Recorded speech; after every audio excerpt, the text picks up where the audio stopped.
Hello students, ਅੱਜ ਅਸੀਂ ਕਰਾਂਗੇ ਅਧਿਆਇ 12 ਚੱਕਰ ਨਾਲ ਸੰਬੰਧਿਤ ਖੇਤਰਫਲ।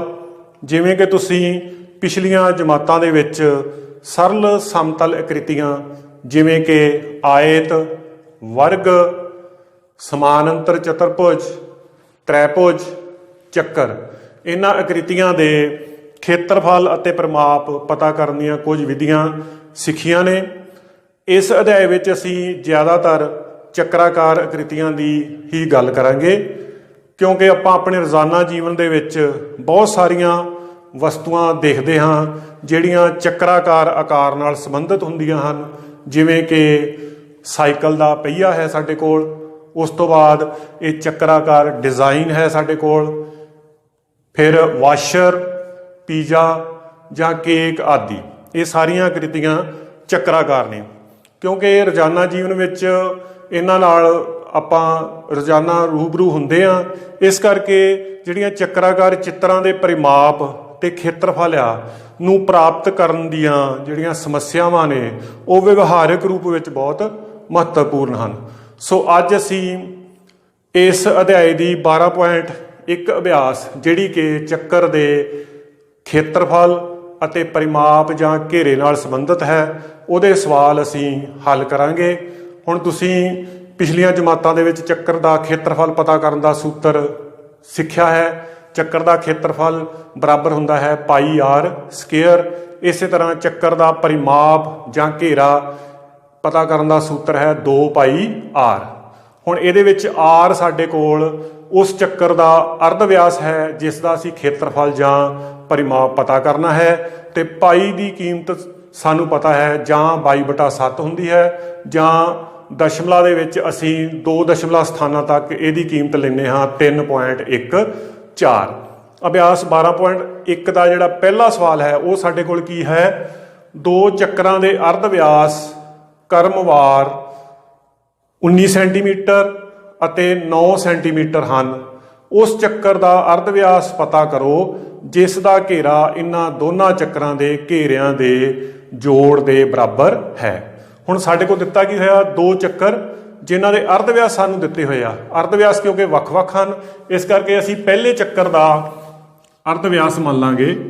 ਪਹਿਲੇ ਚੱਕਰ ਦਾ ਅਰਧ ਵਿਆਸ ਉਹ ਸਾਡੇ ਕੋਲ ਹੈ, ਉਹਨੂੰ ਅਸੀਂ ਮੰਨ ਲਿਆ R1 ਬਰਾਬਰ 19 ਸੈਂਟੀਮੀਟਰ। ਦੂਸਰੇ ਚੱਕਰ ਦਾ ਅਰਧ ਵਿਆਸ, ਦੂਸਰੇ ਚੱਕਰ ਦਾ ਅਰਧ ਵਿਆਸ ਉਹ ਸਾਨੂੰ ਕਿੰਨਾ ਦਿੱਤਾ ਹੈ? R2 ਬਰਾਬਰ 9 ਸੈਂਟੀਮੀਟਰ। ਹੁਣ ਅਸੀਂ ਉਸ ਚੱਕਰ ਦਾ ਅਰਧ ਵਿਆਸ ਪਤਾ ਕਰਨਾ ਜਿਹਦਾ ਘੇਰਾ ਇਹਨਾਂ ਦੋਨਾਂ ਚੱਕਰਾਂ ਦੇ ਘੇਰਿਆਂ ਦੇ ਜੋੜ ਦੇ ਬਰਾਬਰ ਹੈ। ਅਸੀਂ ਜਿਹੜਾ ਤੀਸਰਾ ਚੱਕਰ ਆ, ਤੀਸਰੇ ਚੱਕਰ ਦਾ ਅਰਧ ਵਿਆਸ ਮੰਨ ਲੈਣਾ। ਅਰਧ ਵਿਆਸ ਉਹ ਕੀ ਆ ਸਾਡੇ ਕੋਲ? R3 ਲੈ ਲੈਣਾ। ਇਹ ਅਸੀਂ ਪਤਾ ਕਰਨਾ। ਹੁਣ ਅਸੀਂ ਪਤਾ ਅਰਧ ਵਿਆਸ ਕਰਨਾ, ਪਰ ਸਾਨੂੰ ਪਤਾ ਵਾ ਵੀ ਜਿਸ ਚੱਕਰ ਦਾ ਅਸੀਂ ਅਰਧ ਵਿਆਸ ਪਤਾ ਕਰਨਾ ਵਾ ਉਸ ਦਾ ਘੇਰਾ ਇਹਨਾਂ 2 ਚੱਕਰਾਂ ਦੇ ਜਿਨ੍ਹਾਂ ਦਾ ਅਰਧ ਵਿਆਸ ਸਾਨੂੰ 19 ਸੈਂਟੀਮੀਟਰ ਤੇ 9 ਸੈਂਟੀਮੀਟਰ ਦਿੱਤਾ, ਉਹਨਾਂ ਦੇ ਘੇਰਿਆਂ ਦੇ ਜੋੜ ਦੇ ਬਰਾਬਰ ਹੈ। ਕਿਉਂਕਿ ਕੀ ਦਿੱਤਾ ਸਾਨੂੰ? ਤੀਸਰੇ ਚੱਕਰ ਦਾ ਘੇਰਾ ਕਿਹਦੇ ਬਰਾਬਰ ਦਿੱਤਾ? ਪਹਿਲੇ ਚੱਕਰ ਦਾ ਘੇਰਾ। ਪਹਿਲੇ ਚੱਕਰ ਦਾ ਘੇਰਾ ਜੋੜ ਦੂਸਰੇ ਚੱਕਰ ਦਾ ਘੇਰਾ। ਹੁਣ ਸਾਨੂੰ ਪਤਾ ਚੱਕਰ ਦੇ ਘੇਰੇ ਦਾ ਕੀ ਫਾਰਮੂਲਾ ਹੁੰਦਾ? 2 ਪਾਈ ਆਰ। ਕਿਉਂਕਿ ਇਹ ਤੀਸਰੇ ਚੱਕਰ ਦਾ ਘੇਰਾ ਵਾ, ਇਸ ਕਰਕੇ ਇਹ ਹੋ ਗਿਆ 2 ਪਾਈ R3। R3 ਕਿਉਂ ਲਿਖਿਆ? ਕਿਉਂਕਿ ਤੀਸਰੇ ਚੱਕਰ ਦਾ ਅਰਧ ਵਿਆਸ ਅਸੀਂ ਕੀ ਮੰਨਿਆ ਵਾ? R3। ਪਹਿਲੇ ਚੱਕਰ ਦਾ ਘੇਰਾ, ਪਹਿਲੇ ਚੱਕਰ ਦਾ ਅਰਧ ਵਿਆਸ ਕੀ ਆ? R1। ਪਹਿਲੇ ਚੱਕਰ ਦਾ ਘੇਰਾ ਹੋਏਗਾ 2 ਪਾਈ R1 ਪਲੱਸ ਦੂਜੇ ਚੱਕਰ ਦਾ ਘੇਰਾ ਕੀ ਹੋਏਗਾ? 2 ਪਾਈ R2। ਹੁਣ ਇਹਦੇ ਵਿੱਚ ਸਾਡੇ ਕੋਲ 2 ਪਾਈ R3 ਬਰਾਬਰ 2 ਪਾਈ R1 ਦਾ ਮੁੱਲ ਸਾਨੂੰ ਕਿੰਨਾ ਦਿੱਤਾ 19 ਗੁਣਾ 19 ਪਲੱਸ 2 ਪਾਈ ਗੁਣਾ R2 ਦਾ ਮੁੱਲ ਕਿੰਨਾ ਦਿੱਤਾ ਸਾਡੇ ਕੋਲ 9। ਹੁਣ ਇਹਦੇ ਵਿੱਚ ਅਸੀਂ ਕੀ ਕਰਨਾ, ਇੱਧਰ ਸਾਡੇ ਕੋਲ 2 ਪਾਈ R3 ਇਸੇ ਤਰ੍ਹਾਂ ਰਹਿਣ ਦੇਣਾ ਕਿਉਂਕਿ R3 ਅਸੀਂ ਪਤਾ ਕਰਨਾ। ਇਹਦੇ ਵਿੱਚ ਦੇਖੋ ਦੋਨਾਂ ਦੇ ਵਿੱਚ 2 ਪਾਈ ਹੈ, ਇਹ ਅਸੀਂ ਕਾਮਨ ਕੱਢ ਲੈਣਾ। 2 ਪਾਈ ਕਾਮਨ ਕੱਢ ਲਿਆ, ਅੰਦਰ ਸਾਡੇ ਕੋਲ ਰਹਿ ਗਿਆ 19 ਪਲੱਸ 9। ਹੁਣ ਅਸੀਂ ਇਹਨੂੰ ਹੱਲ ਕਰੀਏ। 2 ਪਾਈ ਇੱਧਰ ਵੀ 2 ਪਾਈ ਹੈ, R3 ਅਸੀਂ ਪਤਾ ਕਰਨਾ। R3 ਬਰਾਬਰ 2 ਪਾਈ 19 ਤੇ 9, ਇਹਨੂੰ ਅਸੀਂ 19 ਤੇ 9 ਨੂੰ ਅਸੀਂ ਜੋੜ ਦੇਣਾ, ਕਿੰਨਾ ਹੋ ਗਿਆ ਸਾਡੇ ਕੋਲ 28 ਬਟਾ ਇਹ 2 ਪਾਈ R3 ਨਾਲ ਗੁਣਾ ਹੁੰਦਾ, ਇਹ ਬਟੇ ਵਿੱਚ ਆ ਜਾਏਗਾ 2 ਪਾਈ। 2 ਪਾਈ ਨਾਲ 2 ਪਾਈ ਕੀ ਹੋ ਗਿਆ ਸਾਡੇ ਕੋਲ ਕੈਂਸਲ ਹੋ ਗਿਆ। R3 ਸਾਡੇ ਕੋਲ ਕਿੰਨਾ ਆ ਗਿਆ 28 ਸੈਂਟੀਮੀਟਰ। ਇਸ ਲਈ ਤੀਸਰੇ ਚੱਕਰ ਦਾ ਅਰਧ ਵਿਆਸ ਕਿੰਨਾ ਆ ਗਿਆ ਸਾਡੇ ਕੋਲ। ਤੀਸਰੇ ਚੱਕਰ ਦਾ ਅਰਧ ਵਿਆਸ ਅਸੀਂ ਕੀ ਮੰਨਿਆ ਸੀ R3, ਤੇ R3 ਦਾ ਮੁੱਲ ਕਿੰਨਾ ਆ ਗਿਆ ਸਾਡੇ ਕੋਲ 28 ਸੈਂਟੀਮੀਟਰ 28 ਸੈਂਟੀਮੀਟਰ। ਸਵਾਲ ਨੰਬਰ 4 ਹੈ ਸਾਡਾ, ਕਿਸੇ ਕਾਰ ਦੇ ਹਰੇਕ ਪਹੀਏ ਦਾ ਵਿਆਸ 80 ਸੈਂਟੀਮੀਟਰ ਹੈ। ਜੇਕਰ ਇਹ ਕਾਰ 66 ਕਿਲੋਮੀਟਰ ਪਰ ਆਰ ਦੀ ਚਾਲ ਨਾਲ ਚੱਲ ਰਹੀ ਹੈ ਤਾਂ 10 ਮਿੰਟ ਵਿੱਚ ਹਰੇਕ ਪਹੀਆ ਕਿੰਨੇ ਚੱਕਰ ਲਗਾਉਂਦਾ ਹੈ। ਹੁਣ ਅਸੀਂ 10 ਮਿੰਟ ਵਿੱਚ ਹਰੇਕ ਪਹੀਏ ਦੁਆਰਾ ਲਗਾਏ ਗਏ ਚੱਕਰਾਂ ਦੀ ਗਿਣਤੀ ਪਤਾ ਕਰਨੀ ਆ। ਉਹਦੇ ਵਾਸਤੇ ਅਸੀਂ ਕੀ ਪਤਾ ਕਰਾਂਗੇ, ਪਹੀਏ ਦੁਆਰਾ 10 ਮਿੰਟ ਵਿੱਚ ਤੈਅ ਕੀਤੀ ਦੂਰੀ ਪਤਾ ਕਰਾਂਗੇ ਤੇ ਪਹੀਏ ਦੁਆਰਾ ਇੱਕ ਚੱਕਰ ਵਿੱਚ ਤੈਅ ਕੀਤੀ ਦੂਰੀ ਅਸੀਂ ਪਤਾ ਕਰਾਂਗੇ। ਤੇ ਚੱਕਰਾਂ ਦੀ ਗਿਣਤੀ ਪਤਾ ਕਰਨ ਵਾਸਤੇ ਅਸੀਂ 10 ਮਿੰਟ ਵਿੱਚ ਤੈਅ ਕੀਤੀ ਦੂਰੀ ਨੂੰ ਇੱਕ ਚੱਕਰ ਵਿੱਚ ਤੈਅ ਕੀਤੀ ਦੂਰੀ ਨਾਲ ਭਾਗ ਕਰ ਦਿਆਂਗੇ ਤੇ ਸਾਡੇ ਕੋਲ ਪਹੀਏ ਦੁਆਰਾ ਲਗਾਏ ਗਏ ਚੱਕਰਾਂ ਦੀ ਗਿਣਤੀ ਆ ਜਾਏਗੀ। ਹੁਣ ਅਸੀਂ ਸਭ ਤੋਂ ਪਹਿਲਾਂ ਦੇਖਣਾ ਵਾ ਵੀ ਪਹੀਆ ਇੱਕ ਚੱਕਰ ਵਿੱਚ ਕਿੰਨੀ ਦੂਰੀ ਤੈਅ ਕਰਦਾ। ਉਹਦੇ ਵਾਸਤੇ ਅਸੀਂ ਇੱਕ ਛੋਟਾ ਜਿਹਾ ਇਹ ਪ੍ਰੈਕਟੀਕਲ ਕਰਾਂਗੇ। ਇਹ ਸਾਡੇ ਕੋਲ ਇੱਕ ਪਹੀਆ ਹੈ, ਇਹ ਜਿਹੜਾ ਪਹੀਆ ਅਸੀਂ ਦੇਖਣਾ ਵੀ ਕਿੰਨੀ ਦੂਰੀ ਤੈਅ ਕਰਦਾ। ਅਸੀਂ ਇਹਦੇ ਉੱਤੇ ਇੱਕ ਨਿਸ਼ਾਨ ਲਗਾਇਆ ਹੋਇਆ, ਇਸ ਨਿਸ਼ਾਨ ਨੂੰ ਜਦੋਂ ਅਸੀਂ ਜ਼ਮੀਨ ਤੇ ਜਾਂ ਇਸ ਫੱਟੀ ਦੇ ਉੱਤੇ ਟੱਚ ਕਰਾਉਂਦੇ ਆ ਤੇ ਇਹਨੂੰ ਜਦੋਂ ਘੁਮਾਉਂਦੇ ਦੁਬਾਰਾ ਅਸੀਂ ਦੇਖਣਾ ਵੀ ਇਹ ਨਿਸ਼ਾਨ ਦੁਬਾਰਾ ਫਿਰ ਇਸ ਫੱਟੀ ਦੇ ਉੱਤੇ ਕਦੋਂ ਆਉਂਦਾ। ਨਿਸ਼ਾਨ ਇਸ ਜਗ੍ਹਾ ਤੇ ਆ ਗਿਆ ਸਾਡੇ ਕੋਲ, ਇਹਦਾ ਮਤਲਬ ਇੱਥੋਂ ਤੱਕ ਇਸ ਪਹੀਏ ਦਾ ਇੱਕ ਚੱਕਰ ਪੂਰਾ ਹੋ ਗਿਆ। ਦੁਬਾਰਾ ਫਿਰ ਅਸੀਂ ਦੇਖਦੇ ਹਾਂ, ਅਸੀਂ ਇਸ ਨਿਸ਼ਾਨ ਦੇ ਉੱਤੇ ਪਹੀਏ ਨੂੰ ਰੱਖਾਂਗੇ। ਹੁਣ ਇਹਨੂੰ ਅਸੀਂ ਘੁਮਾਉਂਦੇ ਹਾਂ, ਘੁਮਾ ਕੇ ਦੇਖਦੇ ਹਾਂ ਦੁਬਾਰਾ ਨਿਸ਼ਾਨ ਫਿਰ ਥੱਲੇ ਕਦੋਂ ਆਉਂਦਾ। ਇਸ ਜਗ੍ਹਾ ਤੇ ਆ ਗਿਆ, ਇਹਦਾ ਮਤਲਬ ਪਹੀਏ ਨੇ ਇੱਥੋਂ ਤੱਕ ਦੂਰੀ ਜਿਹੜੀ ਆ ਉਹ ਇੱਕ ਚੱਕਰ ਵਿੱਚ ਤੈਅ ਕਰ ਲਈ। ਹੁਣ ਇਹ ਜਿਹੜੀ ਦੂਰੀ ਤੈਅ ਕੀਤੀ ਇਹ ਕਿਹਦੇ ਬਰਾਬਰ ਆ, ਇਹ ਪਹੀਏ ਨੇ ਜਦੋਂ ਇੱਕ ਚੱਕਰ ਪੂਰਾ ਕੀਤਾ ਤਾਂ ਅਸੀਂ ਦੇਖਣਾ ਦੂਰੀ ਕਿਹਦੇ ਬਰਾਬਰ ਆ। ਉਹਦੇ ਵਾਸਤੇ ਅਸੀਂ ਕੀ ਕਰਾਂਗੇ, ਇਹ ਰੱਸੀ ਜਿਹੜੀ ਆ ਇਹਦੇ ਨਾਲ ਦੇਖਾਂਗੇ ਵੀ ਇਹ ਦੂਰੀ ਹੈ ਕਿਹੜੀ ਆ। ਇਹ ਅਸੀਂ ਕੀ ਕਰ ਰਹੇ ਹਾਂ, ਇਸ ਪਹੀਏ ਦਾ ਆਲਾ ਦੁਆਲਾ ਮਿਣ ਰਹੇ ਹਾਂ। ਭਾਵ ਕੀ ਮਿਣ ਰਿਹਾ, ਇਹਦਾ ਘੇਰਾ ਮਿਣ ਰਹੇ ਹਾਂ, ਇਹਦਾ ਪਰਿਮਾਪ ਕੱਢ ਰਹੇ ਹਾਂ। ਆ ਜਿਹੜਾ ਇੱਥੋਂ ਤੱਕ ਕੰਪਲੀਟ ਹੋ ਗਿਆ। ਹੁਣ ਅਸੀਂ ਇਸ ਰੱਸੀ ਦੀ ਲੰਬਾਈ ਦੇਖਾਂਗੇ ਕਿੰਨੀ ਆ। ਜਿੰਨੀ ਇਸ ਰੱਸੀ ਦੀ ਲੰਬਾਈ ਆ ਉਨੀ ਇਸ ਚੱਕਰ ਦਾ ਕੀ ਆ, ਉਨਾ ਹੀ ਇਸ ਚੱਕਰ ਦਾ ਕੀ ਆ ਘੇਰਾ। ਇਹਦਾ ਮਤਲਬ ਇੱਕ ਚੱਕਰ ਵਿੱਚ ਇਸ ਪਹੀਏ ਨੇ ਇੰਨੀ ਦੂਰੀ ਤੈਅ ਕਰ ਲਈ। ਭਾਵ ਇੱਕ ਚੱਕਰ ਵਿੱਚ ਇਸ ਪਹੀਏ ਨੇ ਆਪਣੇ ਘੇਰੇ ਦੇ ਬਰਾਬਰ ਦੂਰੀ ਜਿਹੜੀ ਉਹ ਤੈਅ ਕਰ ਲਈ। ਇਹਦਾ ਮਤਲਬ ਇੱਕ ਚੱਕਰ ਵਿੱਚ ਤੈਅ ਦੂਰੀ ਪਤਾ ਕਰਨ ਵਾਸਤੇ ਅਸੀਂ ਇਸ ਚੱਕਰ ਦਾ ਕੀ ਪਤਾ ਕਰਾਂਗੇ, ਘੇਰਾ ਪਤਾ ਕਰਾਂਗੇ। ਹੁਣ ਸਾਨੂੰ ਦਿੱਤਾ ਕੀ ਆ, ਕਾਰ ਦੇ ਪਹੀਏ ਦਾ ਕੀ ਦਿੱਤਾ, ਵਿਆਸ। ਕਾਰ ਦੇ ਪਹੀਏ ਦਾ ਵਿਆਸ ਉਹ ਸਾਨੂੰ ਕਿੰਨਾ ਦਿੱਤਾ, ਬਰਾਬਰ 80 ਸੈਂਟੀਮੀਟਰ। ਹੁਣ ਅਸੀਂ ਇਹਦਾ ਅਰਧ ਵਿਆਸ ਕੱਢਾਂਗੇ। ਕਾਰ ਦੇ ਪਹੀਏ ਦਾ ਅਰਧ ਵਿਆਸ ਉਹਨੂੰ ਅਸੀਂ R ਨਾਲ ਲਿਖ ਲਿਆ। R ਬਰਾਬਰ 80 ਬਟਾ 2 ਬਰਾਬਰ ਕਿੰਨਾ ਆ ਗਿਆ ਸਾਡੇ ਕੋਲ 40 ਸੈਂਟੀਮੀਟਰ। ਹੁਣ ਅਸੀਂ ਕੱਢਣਾ ਕਾਰ ਦੇ ਪਹੀਏ ਦੁਆਰਾ ਇੱਕ ਚੱਕਰ ਵਿੱਚ ਤੈਅ ਕੀਤੀ ਦੂਰੀ। ਕਾਰ ਦੇ ਪਹੀਏ ਦੁਆਰਾ ਇੱਕ ਚੱਕਰ ਵਿੱਚ ਤੈਅ ਕੀਤੀ ਦੂਰੀ, ਤੈਅ ਕੀਤੀ ਦੂਰੀ ਉਹ ਕਿਹਦੇ ਬਰਾਬਰ ਆ, ਉਹ ਸਾਡੇ ਕੋਲ ਹੈਗਾ ਪਹੀਏ ਦਾ ਘੇਰਾ। ਪਹੀਏ ਦਾ ਘੇਰਾ। ਹੁਣ ਘੇਰਾ ਸਾਨੂੰ ਪਤਾ ਕਿਹਦੇ ਬਰਾਬਰ ਹੁੰਦਾ, 2 ਪਾਈ ਆਰ, 2 ਪਾਈ ਆਰ ਦੇ। ਇੱਥੇ ਅਸੀਂ ਮੁੱਲ ਭਰਾਂਗੇ 2 ਗੁਣਾ ਪਾਈ ਦਾ ਮੁੱਲ ਰਹਿਣ ਦਿੰਦੇ ਭਰਨ ਨੂੰ, ਅਸੀਂ ਪਾਈ ਨੂੰ ਉੱਦਾਂ ਹੀ ਰਹਿਣ ਦਾਂਗੇ। ਆਰ ਦਾ ਮੁੱਲ ਸਾਡੇ ਕੋਲ ਕਿੰਨਾ, ਸਾਡੇ ਕੋਲ 40। ਇਹ ਸਾਡੇ ਕੋਲ ਆ ਗਿਆ 4 ਨੂੰ 2 ਨਾਲ ਗੁਣਾ ਕੀਤੀ 8 ਆ ਗਿਆ 80 ਪਾਈ ਸੈਂਟੀਮੀਟਰ। ਇਹ ਸਾਡੇ ਕੋਲ ਕਾਰ ਦੇ ਪਹੀਏ ਦੁਆਰਾ ਇੱਕ ਚੱਕਰ ਵਿੱਚ ਤੈਅ ਕੀਤੀ ਦੂਰੀ ਆ ਗਈ। ਹੁਣ ਹੋਰ ਸਾਨੂੰ ਕੀ ਦਿੱਤਾ ਹੋਇਆ, ਕਾਰ ਦੀ ਚਾਲ।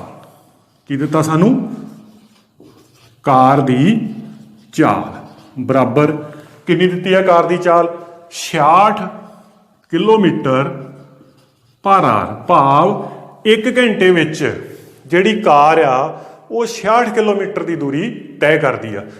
1 ਆਰ ਜਾਂ 60 ਮਿੰਟ, ਕਿਉਂਕਿ 1 ਆਰ ਦੇ ਵਿੱਚ ਕਿੰਨੇ ਮਿੰਟ ਹੁੰਦੇ ਆ, 60 ਮਿੰਟ ਵਿੱਚ ਤੈਅ ਕੀਤੀ ਦੂਰੀ, ਤੈਅ ਕੀਤੀ ਦੂਰੀ। ਕਿਉਂਕਿ ਕਾਰ ਦੀ ਚਾਲ ਜਿਹੜੀ ਆ ਉਹ ਕਿੰਨੀ ਆ, 66 ਕਿਲੋਮੀਟਰ ਪਰ ਆਰ।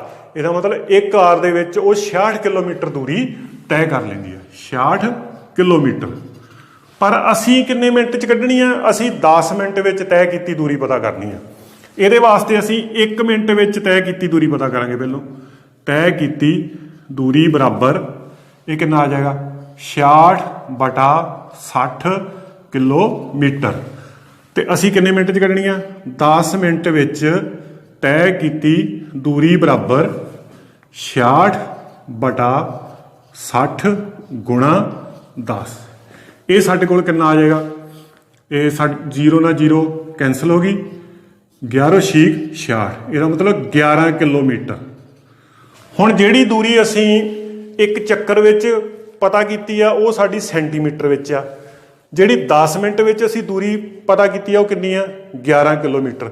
ਇਹਨੂੰ ਵੀ ਅਸੀਂ ਸੈਂਟੀਮੀਟਰ 'ਚ ਬਦਲਣਾ। ਉਹ ਕਿਸ ਤਰ੍ਹਾਂ, ਦੇਖੋ 1 ਕਿਲੋਮੀਟਰ 'ਚ 1000 ਮੀਟਰ। ਇਹਦਾ ਮਤਲਬ ਪਹਿਲਾਂ ਮੀਟਰ ਬਣਾਉਣ ਵਾਸਤੇ ਅਸੀਂ 11 ਨੂੰ ਕੀ ਕਰਾਂਗੇ, 1000 ਨਾਲ ਗੁਣਾ ਕਰਾਂਗੇ। ਇਹ ਅਸੀਂ ਮੀਟਰ ਬਣਾ ਲਿਆ। 1 ਮੀਟਰ 'ਚ ਕਿੰਨੇ ਸੈਂਟੀਮੀਟਰ ਹੁੰਦੇ, 100। ਤੇ ਸੈਂਟੀਮੀਟਰ ਬਣਾਉਣ ਲਈ ਅਸੀਂ ਹੋਰ ਇਹਨੂੰ ਕਿਹਦੇ ਨਾਲ ਗੁਣਾ ਕਰਾਂਗੇ, 100 ਨਾਲ। ਇਹ ਸਾਡੇ ਕੋਲ ਇਹ ਆ ਗਿਆ 11 ਦੇ ਨਾਲ 3 ਤੇ 2 5 ਸਿਫਰਾਂ ਆ ਗਈਆਂ। ਤਾਂ ਮਤਲਬ ਇਹ 11 ਲੱਖ ਸੈਂਟੀਮੀਟਰ ਬਣ ਗਿਆ। ਇੰਨੇ ਸੈਂਟੀਮੀਟਰ ਦੂਰੀ ਜਿਹੜੀ ਆ ਉਹ 10 ਮਿੰਟ ਵਿੱਚ ਤੈਅ ਹੁੰਦੀ ਆ। ਹੁਣ ਅਸੀਂ ਪਤਾ ਕਰਨਾ 10 ਮਿੰਟ ਵਿੱਚ ਪਤਾ ਅਸੀਂ ਕੀ ਕਰਨਾ, ਪਹੀਏ ਦੁਆਰਾ ਲਗਾਏ ਗਏ ਚੱਕਰਾਂ ਦੀ ਸੰਖਿਆ। ਪਹੀਏ ਦੁਆਰਾ ਲਗਾਏ ਗਏ ਚੱਕਰਾਂ ਦੀ ਸੰਖਿਆ ਉਹ ਕਿਹਦੇ ਬਰਾਬਰ ਹੋਣੀ ਆ, ਉਹ ਬਰਾਬਰ ਸਾਡੇ ਕੋਲ ਹੋਏਗੀ 10 ਮਿੰਟ ਵਿੱਚ ਪਹੀਏ ਦੁਆਰਾ ਤੈਅ ਕੀਤੀ ਦੂਰੀ। ਆ 10 ਮਿੰਟ ਵਿੱਚ ਤੈਅ ਕੀਤੀ ਦੂਰੀ ਅਸੀਂ ਪਤਾ ਕੀਤੀ ਹੈ। 10 ਮਿੰਟ ਵਿੱਚ ਪਹੀਏ ਦੁਆਰਾ ਤੈਅ ਕੀਤੀ ਦੂਰੀ, ਇਹਨੂੰ ਕਿੰਨੇ ਨਾਲ ਅਸੀਂ ਭਾਗ ਕਰਨਾ, ਕਾਰ ਦੇ ਪਹੀਏ ਦੁਆਰਾ ਇੱਕ ਚੱਕਰ ਵਿੱਚ ਤੈਅ ਕੀਤੀ ਦੂਰੀ। ਕਾਰ ਦੇ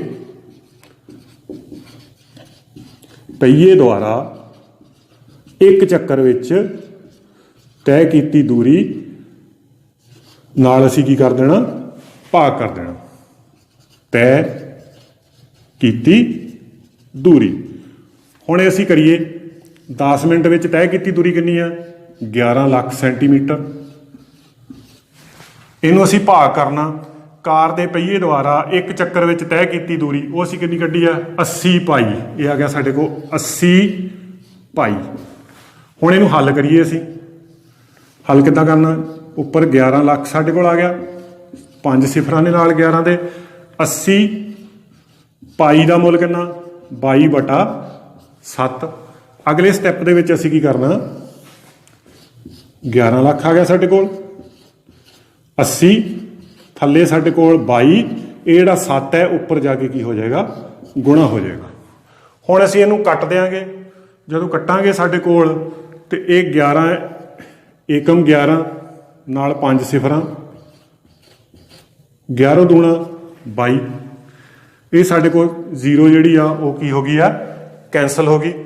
ਤੇ ਇਹ ਸਾਡੇ ਕੋਲ ਆ ਜਿਹੜਾ 2 ਨਾਲ ਕੱਟ ਕੇ 5 ਦੂਣੀ 10 ਤੇ ਨਾਲ ਕਿੰਨੀਆਂ ਸਾਡੇ ਕੋਲ 3 ਸਿਫਰਾਂ ਆ ਗਈਆਂ। ਇਹ ਆ ਗਿਆ ਸਾਡੇ ਕੋਲ। ਇਸ ਤੋਂ ਬਾਅਦ ਅਸੀਂ ਹੁਣ ਇਹਨੂੰ ਅੱਗੇ ਹੱਲ ਕਰਾਂਗੇ। ਅੱਗੇ ਜਦੋਂ ਹੱਲ ਕੀਤਾ ਸਾਡੇ ਕੋਲ ਤੇ ਇਹ ਆ ਗਿਆ 7 5 35,000 ਬਟਾ ਸਾਡੇ ਕੋਲ ਕਿੰਨਾ ਵਾ 8। ਹੁਣ 35,000 ਨੂੰ ਜਦੋਂ 8 ਨਾਲ ਅਸੀਂ ਭਾਗ ਕੀਤਾ ਤੇ ਇਹ ਸਾਡੇ ਕੋਲ ਆ ਗਿਆ 4,375 ਚੱਕਰ। ਇਹਦਾ ਮਤਲਬ 10 ਮਿੰਟ ਵਿੱਚ ਪਹੀਆ ਕਿੰਨੇ ਚੱਕਰ ਲਗਾਏਗਾ, 4,375। 35,000 ਨੂੰ 8 ਨਾਲ ਅਸੀਂ ਡਿਵਾਈਡ ਕਰਕੇ ਆ ਜਿਹੜੀ ਸਾਡੇ ਕੋਲ ਵੈਲਿਊ ਆ ਜਾਏਗੀ। ਇੰਨੇ ਚੱਕਰ ਜਿਹੜੇ ਆ ਉਹ 10 ਮਿੰਟ ਵਿੱਚ ਲਗਾਏਗਾ। ਅਗਲਾ ਸਵਾਲ ਸਾਡਾ ਇਸ ਅਭਿਆਸ ਦੀ ਉਦਾਹਰਨ ਨਾਲ ਸੰਬੰਧਿਤ ਹੈ। ਉਦਾਹਰਨ ਸਾਡੇ ਕੋਲ ਹੈ ਇੱਕ ਚੱਕਰਾਕਾਰ ਖੇਤ ਤੇ 24 ਰੁਪਏ ਪ੍ਰਤੀ ਮੀਟਰ ਦੀ ਦਰ ਨਾਲ ਵਾੜ ਲਗਾਉਣ ਦਾ ਖਰਚ 5,280 ਰੁਪਏ ਹੈ। ਇਸ ਖੇਤ ਦੀ 0.50 ਰੁਪਏ ਭਾਵ 50 ਪੈਸੇ ਪ੍ਰਤੀ ਵਰਗ ਮੀਟਰ ਦੀ ਦਰ ਨਾਲ ਵਹਾਈ ਕਰਵਾਈ ਜਾਣੀ ਹੈ। ਖੇਤ ਦੀ ਵਹਾਈ ਕਰਾਉਣ ਦਾ ਖਰਚ ਪਤਾ ਕਰੋ। ਇੱਕ ਸਾਡੇ ਕੋਲ ਖੇਤ ਹੈ ਜਿਹੜਾ ਕੀ ਹੈ, ਚੱਕਰਾਕਾਰ ਹੈ, ਭਾਵ ਇਸ ਤਰ੍ਹਾਂ ਚੱਕਰਾਕਾਰ ਖੇਤ ਹੈ। ਹੁਣ ਜਿਹੜੀ ਵਹਾਈ ਹੋਣੀ ਆ ਉਹ ਸਾਡੇ ਕੋਲ ਕਿੱਥੇ ਹੋਣੀ ਆ, ਖੇਤ ਦੇ ਅੰਦਰ। ਇਹਦਾ ਮਤਲਬ ਉਹਦਾ ਸੰਬੰਧ ਖੇਤਰਫਲ ਨਾਲ ਹੈ। ਜਿਹੜਾ ਵਾੜ ਲਗਾਉਣੀ ਹੁੰਦੀ ਆ ਉਹ ਅਸੀਂ ਆਲੇ ਦੁਆਲੇ ਲਗਾਉਣੀ, ਖੇਤ ਦੇ ਆਲੇ ਦੁਆਲੇ ਤੋਂ ਭਾਵ ਇਹਦੇ ਘੇਰੇ ਤੇ ਲਗਾਉਣੀ ਆ। ਇਹਦਾ ਮਤਲਬ ਜਿਹੜਾ ਵਾੜ ਦਾ ਸੰਬੰਧ ਹੈ ਉਹ ਸਾਡੇ ਕੋਲ ਇਸ ਦੇ ਘੇਰੇ ਨਾਲ ਸੰਬੰਧਿਤ ਹੈ। ਅਸੀਂ ਕੀ ਕਰਾਂਗੇ, ਇਹਦੇ ਵਿੱਚ ਸਾਨੂੰ ਵਾੜ ਲਗਾਉਣ ਦਾ ਪ੍ਰਤੀ ਵਰਗ ਮੀਟਰ, ਵਾੜ ਲਗਾਉਣ ਦਾ ਖਰਚ ਵੀ ਦਿੱਤਾ ਹੋਇਆ ਤੇ ਕੁੱਲ ਖਰਚ ਵੀ ਦਿੱਤਾ ਹੋਇਆ। ਜੇਕਰ ਅਸੀਂ ਕੁੱਲ ਖਰਚ ਨੂੰ ਪ੍ਰਤੀ ਵਰਗ ਮੀਟਰ ਦੀ ਦਰ ਨਾਲ ਭਾਗ ਕਰ ਦਿਆਂਗੇ ਤਾਂ ਉਹ ਸਾਡੇ ਕੋਲ ਇਸ ਵਾੜ ਦੀ ਸਾਡੇ ਕੋਲ ਮਿਣਤੀ ਆ ਜਾਏਗੀ ਵੀ ਵਾੜ ਦੀ ਲੰਬਾਈ ਕਿੰਨੀ ਆ। ਹੁਣ ਸਾਡੇ ਕੋਲ ਸਭ ਤੋਂ ਪਹਿਲਾਂ ਅਸੀਂ ਕੱਢਾਂਗੇ ਵਾੜ ਦੀ ਲੰਬਾਈ। ਵਾੜ ਦੀ ਲੰਬਾਈ ਉਹ ਕਿਸ ਤਰ੍ਹਾਂ ਅਸੀਂ ਕੱਢਣੀ ਹੈ, ਕੁੱਲ ਖਰਚ, ਕੁੱਲ ਖਰਚ ਉਹਨੂੰ ਕਿੰਨੇ ਨਾਲ ਭਾਗ ਕਰਨੀ ਅਸੀਂ, ਉਹਨੂੰ ਜਿਹੜੀ ਦਰ ਆ, ਕਿਹੜੀ ਦਰ ਦੇ ਨਾਲ ਅਸੀਂ ਜਿਹੜਾ ਵਾੜ ਲਗਵਾਈ ਆ ਉਹ ਦਰ ਦੇ ਨਾਲ ਇਹਨੂੰ ਕੀ ਕਰ ਦੇਣਾ, ਅਸੀਂ ਭਾਗ ਕਰ ਦੇਣਾ। ਸਾਡੇ ਕੋਲ ਕੁੱਲ ਖਰਚ ਕਿੰਨਾ ਦਿੱਤਾ, 5,280 ਤੇ ਦਰ ਸਾਡੇ ਕੋਲ ਕਿੰਨੀ ਹੈ, 24। 5,280 ਨੂੰ ਅਸੀਂ ਕੀ ਕਰਤਾ, 24 ਨਾਲ ਭਾਗ ਕਰਤਾ। ਜਦੋਂ 24 ਨਾਲ ਭਾਗ ਕੀਤਾ ਅਸੀਂ ਤੇ ਇਹ ਸਾਡੇ ਕੋਲ ਆ ਗਿਆ 220 ਮੀਟਰ। ਭਾਗ ਕਰਕੇ ਅਸੀਂ 220 ਮੀਟਰ ਲੈਂਦਾ। ਹੁਣ ਇਹ 220 ਮੀਟਰ ਕੀ ਆ, ਵਾੜ ਦੀ ਲੰਬਾਈ। ਵਾੜ ਦੀ ਲੰਬਾਈ ਤੋਂ ਭਾਵ ਇਹ ਐਸ ਚੱਕਰਾਕਾਰ ਖੇਤ ਦੇ ਆਲੇ ਦੁਆਲੇ ਲੱਗੀ ਆ, ਭਾਵ ਇਹ ਚੱਕਰਾਕਾਰ ਖੇਤ ਦੇ ਘੇਰੇ ਤੇ ਲੱਗੀ ਆ ਇੰਨੀ ਲੰਬੀ ਵਾੜ। ਇਹਦਾ ਮਤਲਬ ਇਹ ਜਿਹੜਾ 220 ਮੀਟਰ ਦਿੱਤਾ ਵਾ ਇਹ ਚੱਕਰਾਕਾਰ ਖੇਤ ਦਾ ਘੇਰਾ ਸਾਨੂੰ ਦਿੱਤਾ ਹੋਇਆ। ਇਹਦਾ ਮਤਲਬ ਖੇਤ ਦਾ ਘੇਰਾ, ਖੇਤ ਦਾ ਘੇਰਾ ਬਰਾਬਰ ਕਿੰਨਾ, 220 ਮੀਟਰ। ਹੁਣ ਸਾਨੂੰ ਪਤਾ ਵਾ ਵੀ ਘੇਰਾ ਕਿਹਦੇ ਬਰਾਬਰ ਹੁੰਦਾ, ਪਰ ਘੇਰਾ ਬਰਾਬਰ 2πr। ਇਹਦਾ ਮਤਲਬ ਜਿਹੜਾ 220 ਮੁੱਲ ਦਿੱਤਾ ਇਹ 2πr ਦਾ ਦਿੱਤਾ। 2πr ਬਰਾਬਰ 220 ਆ ਗਿਆ ਸਾਡੇ ਕੋਲ। ਇੱਥੋਂ ਅਸੀਂ r ਦੀ ਵੈਲਿਊ ਜਿਹੜੀ ਉਹ ਕੱਢਾਂਗੇ। r ਬਰਾਬਰ 220 ਬਟਾ 2π। r ਬਰਾਬਰ 220 ਬਟਾ 2 ਗੁਣਾ 22 ਬਟਾ 7। ਹੁਣ ਇਹਦੇ ਵਿੱਚ ਅਸੀਂ r ਬਰਾਬਰ 220 ਬਟਾ 2 ਗੁਣਾ 22, 7 ਉੱਪਰ ਜਾ ਕੇ ਕੀ ਹੋ ਜਾਏਗਾ, ਗੁਣਾ ਹੋ ਜਾਏਗਾ। ਹੁਣ 22 ਨਾਲ 22 ਕੈਂਸਲ ਹੋ ਗਿਆ, 10 ਆ ਗਿਆ। 5 ਦੂਣੀ 10 ਤੇ ਇੱਥੋਂ ਸਾਡੇ ਕੋਲ r ਦੀ ਵੈਲਿਊ ਕਿੰਨੀ ਆ ਗਈ, 5 7 35 ਮੀਟਰ। ਹੁਣ ਅਸੀਂ ਕੀ ਕੱਢ ਲਿਆ, ਇਹਦੇ ਵਿੱਚ ਅਰਧ ਵਿਆਸ ਕੱਢ ਲਿਆ। ਇਸ ਲਈ ਖੇਤ ਦਾ, ਚੱਕਰਾਕਾਰ ਖੇਤ ਦਾ ਅਰਧ ਵਿਆਸ,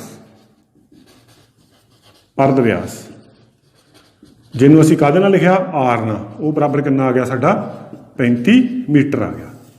ਇਹ ਅਸੀਂ ਜਿਹੜਾ ਅਰਧ ਵਿਆਸ ਆ ਉਹ ਪਤਾ ਕਰ ਲਿਆ। ਹੁਣ ਖੇਤ ਦਾ ਖੇਤਰਫਲ, ਕਿਉਂਕਿ ਹੁਣ ਅਸੀਂ ਕੱਢਣਾ ਕੀ ਆ, ਅਸੀਂ 0.50 50 ਰੁਪਏ ਪ੍ਰਤੀ ਵਰਗ ਮੀਟਰ ਦੀ ਦਰ ਨਾਲ ਵਹਾਈ ਉੱਤੇ ਕਰਵਾਈ ਜਾਣੀ ਹੈ। ਉਹ ਅਸੀਂ ਵਹਾਈ ਕਰਾਉਣ ਦਾ ਖਰਚ ਪਤਾ ਕਰਨਾ। ਹੁਣ ਵਹਾਈ ਕਿੱਥੇ ਹੋਣੀ ਹੈ? ਸਾਡੇ ਕੋਲ ਅੰਦਰ ਬਾਹਰ। ਇਹ ਕੀ ਚੀਜ਼ ਹੈ? ਸਾਡੇ ਕੋਲ ਖੇਤਰਫਲ। ਇਹਦਾ ਮਤਲਬ ਅਸੀਂ ਖੇਤ ਦਾ ਖੇਤਰਫਲ ਕੱਢਾਂਗੇ ਪਹਿਲੋਂ। ਖੇਤ ਦਾ ਖੇਤਰਫਲ, ਖੇਤ ਦਾ ਖੇਤਰਫਲ, ਖੇਤਰਫਲ ਕਿਹਦੇ ਬਰਾਬਰ ਆ? ਪਾਈ ਆਰ ਸਕੁਅਰ ਦੇ ਬਰਾਬਰ। ਹੁਣ ਇੱਥੋਂ ਅਸੀਂ ਮੁੱਲ ਭਰਾਂਗੇ, ਕਿੰਨਾ ਆਏਗਾ ਸਾਡੇ ਕੋਲ? ਪਾਈ ਦੀ ਵੈਲਿਊ ਕਿੰਨੀ ਹੈ? 22/7। ਆਰ ਦਾ ਮੁੱਲ ਕਿੰਨਾ ਸਾਡੇ ਕੋਲ? 35 ਗੁਣਾ 35। ਇਹ 7 ਨਾਲ ਕੈਂਸਲ ਕਰ ਦਈਏ, 7 5 35 ਤੇ ਸਾਡੇ ਕੋਲ ਖੇਤ ਦਾ ਜਿਹੜਾ ਖੇਤਰਫਲ ਆ ਉਹ ਕਿਹਦੇ ਬਰਾਬਰ ਆ ਗਿਆ? ਗੁਣਾ ਕਰਾਂਗੇ ਅਸੀਂ 22 ਗੁਣਾ 5 ਗੁਣਾ 35, 3850 ਵਰਗ ਮੀਟਰ ਦੇ ਬਰਾਬਰ ਸਾਡੇ ਕੋਲ ਇਹ ਖੇਤਰਫਲ ਆ ਗਿਆ। ਹੁਣ 1 ਵਰਗ ਮੀਟਰ ਨੂੰ ਵਹਾਉਣ ਦਾ ਖਰਚ, 1 ਵਰਗ ਮੀਟਰ ਖੇਤ ਦੀ ਵਹਾਈ ਦਾ ਖਰਚ, 1 ਵਰਗ ਮੀਟਰ ਖੇਤ ਦੀ ਵਹਾਈ ਦਾ ਖਰਚ ਕਿੰਨਾ ਦਿੱਤਾ ਸਾਨੂੰ? 0.50 ਰੁਪਏ। ਇੰਨੇ ਰੁਪਏ ਸਾਨੂੰ ਖਰਚ ਦਿੱਤਾ। ਹੁਣ ਸਾਡੇ ਕੋਲ ਕਿੰਨੇ ਵਰਗ ਮੀਟਰ ਆ ਖੇਤ ਦਾ ਖੇਤਰਫਲ? 3850 ਵਰਗ ਮੀਟਰ ਖੇਤ ਦੀ ਵਹਾਈ ਦਾ ਖਰਚ ਬਰਾਬਰ ਕੀ ਕਰਾਂਗੇ? 3850 ਨੂੰ ਅਸੀਂ ਜਿੰਨਾ 1 ਵਰਗ ਮੀਟਰ ਦਾ ਖਰਚ ਆ ਉਹਦੇ ਨਾਲ ਅਸੀਂ ਗੁਣਾ ਕਰ ਦਿਆਂਗੇ। ਜਦੋਂ ਗੁਣਾ ਕਰਾਂਗੇ ਤੇ ਇਹ ਸਾਡੇ ਕੋਲ ਆ ਜਾਊਗਾ 1925 ਰੁਪਏ। ਇੰਨਾ ਖਰਚ ਜਿਹੜਾ ਸਾਡੇ ਕੋਲ ਆ ਜਾਏਗਾ। ਅਗਲਾ ਸਵਾਲ ਸਾਡੇ ਕੋਲ ਹੈ, ਜੇਕਰ ਇੱਕ ਚੱਕਰ ਦਾ ਪਰਿਮਾਪ ਅਤੇ ਖੇਤਰਫਲ ਸੰਖਿਆਤਮਕ ਰੂਪ ਵਿੱਚ ਬਰਾਬਰ ਹੈ ਤਾਂ ਉਸ ਚੱਕਰ ਦਾ ਅਰਧ ਵਿਆਸ ਪਤਾ ਕਰੋ। ਸਾਡੇ ਕੋਲ ਇੱਕ ਚੱਕਰ ਆ, ਕੀ ਦਿੱਤਾ ਹੋਇਆ? ਇਸ ਚੱਕਰ ਦਾ ਪਰਿਮਾਪ ਤੇ ਖੇਤਰਫਲ। ਇਸ ਚੱਕਰ ਦਾ ਪਰਿਮਾਪ ਹੁੰਦਾ ਆ ਵਾਲਾ ਆਲਾ ਦੁਆਲਾ, ਖੇਤਰਫਲ ਆ ਜਿਹੜੀ ਅੰਦਰ ਇਹਦੇ ਸਪੇਸ ਆ, ਜਗ੍ਹਾ ਵਾ, ਇਹ ਆਪਸ ਵਿੱਚ ਸੰਖਿਆਤਮਕ ਰੂਪ ਵਿੱਚ ਬਰਾਬਰ ਨੇ। ਸੰਖਿਆਤਮਕ ਤੋਂ ਭਾਵ ਮੰਨ ਲਓ ਕਿਸੇ ਚੱਕਰ ਦਾ ਜਿਹੜਾ ਪਰਿਮਾਪ ਆ ਉਹ 25 ਮੀਟਰ ਆ ਗਿਆ ਤੇ ਜਿਹੜਾ ਖੇਤਰਫਲ ਆ ਉਹ ਵੀ 25 ਵਰਗ ਮੀਟਰ ਆਉਂਦਾ, ਕਿਉਂਕਿ ਖੇਤਰਫਲ ਦੀ ਇਕਾਈ ਵਰਗ ਇਕਾਈਆਂ ਹੁੰਦੀ ਆ, ਵਰਗ ਮੀਟਰ। ਇਹਦਾ ਮਤਲਬ ਸੰਖਿਆਤਮਕ ਰੂਪ ਵਿੱਚ ਇਹਦੀ ਸੰਖਿਆ ਵੀ 25 ਆ, ਇਹਦੀ ਸੰਖਿਆ ਵੀ ਕੀ ਆ? 25 ਆ। ਸੰਖਿਆਤਮਕ ਰੂਪ ਵਿੱਚ ਇਹ ਬਰਾਬਰ ਆ ਤੇ ਅਸੀਂ ਇਸ ਚੱਕਰ ਦਾ ਅਰਧ ਵਿਆਸ ਪਤਾ ਕਰਨਾ।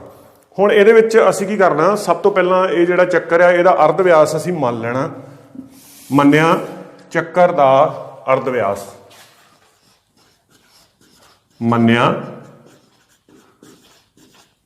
ਚੱਕਰ ਦਾ ਅਰਧ ਵਿਆਸ। ਆਮ ਤੌਰ ਤੇ ਅਸੀਂ ਅਰਧ ਵਿਆਸ ਕਿਹਦੇ ਨਾਲ ਲੈਂਦੇ ਆ? ਬਰਾਬਰ ਆਰ ਦੇ ਨਾਲ। ਆਰ ਅਸੀਂ ਇਹਦਾ ਅਰਧ ਵਿਆਸ ਮੰਨ ਲਿਆ।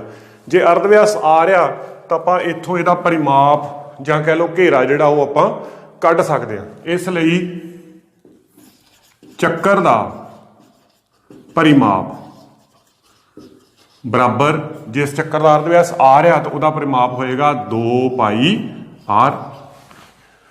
ਇਸੇ ਤਰ੍ਹਾਂ ਚੱਕਰ ਦਾ ਖੇਤਰਫਲ, ਚੱਕਰ ਦਾ ਖੇਤਰਫਲ ਕਿਹੜੇ ਚੱਕਰ ਦਾ? ਜਿਹਦਾ ਅਰਧ ਵਿਆਸ ਅਸੀਂ ਕੀ ਮੰਨਿਆ ਵਾ? r, ਉਹ ਸਾਡੇ ਕੋਲ ਹੋਏਗਾ πr²। ਹੁਣ ਸਾਨੂੰ ਦਿੱਤਾ ਕੀ ਹੋਇਆ?